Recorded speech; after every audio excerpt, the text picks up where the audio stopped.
In real life ba, excited ka ba, JM, na maging finally us? Oo naman, kasi. Pero hindi ko naman siya minamali.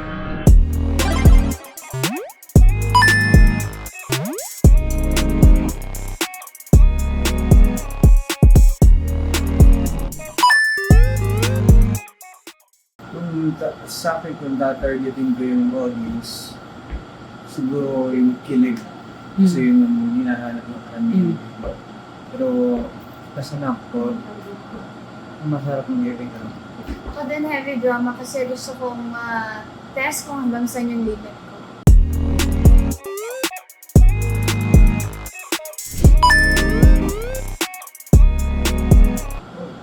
Restless Lovers. Pareho kayo. Dahil, Oh, so,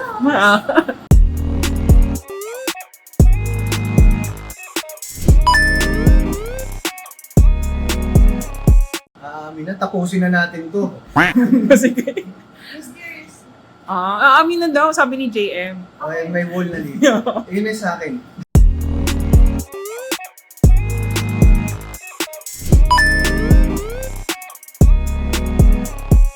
Kahit hindi sa movie, mas maraming context yung bakit Hindi pa tayo. Yeah.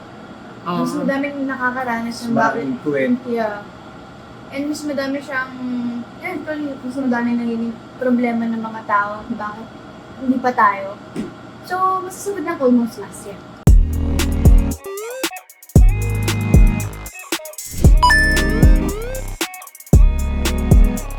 Ako, as a girl, thank you siya. Ako umamin.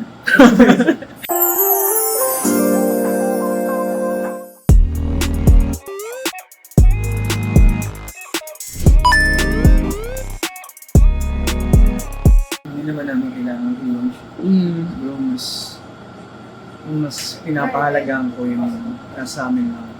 So, I guess kung dumating nun sa punto na yun, kung ano man yung nakikita nila ang ganda naman. Kasi hindi naman namin kailangan i-announce pa or i-launch pa. Baka dahil artist kami.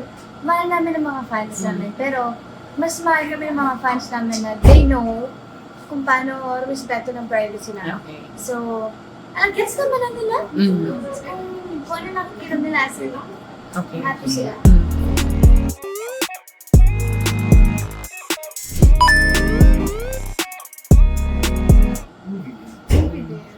Nakapag movie date na ba kayo?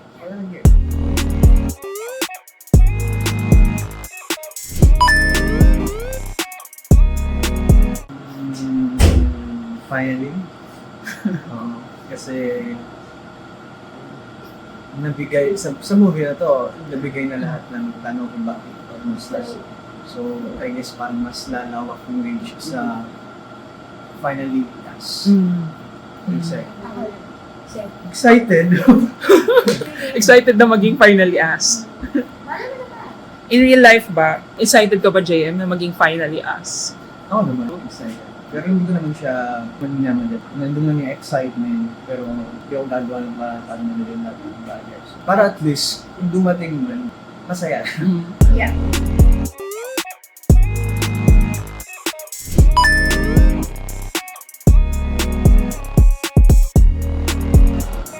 Hindi naman siya nakaka-pressure. Kasi kami naman, very vocal kami sa isa't isa na career muna ang unahin namin.